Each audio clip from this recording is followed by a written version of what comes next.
की शायरी है। अरे लड़का साइकिल है पुराना लेकिन चाल है वही। अरे लड़का साइकिल है पुराना लेकिन चाल है वही। और जो लड़की मोटी तो माल है वही।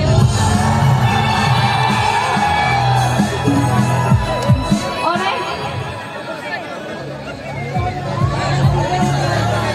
जिस अंगूठी में पत्थर नहीं है उसको नगीना कहा जाता है। जिस अंगूठी में पत्थर नहीं है उसको नगीना कहा जाता है।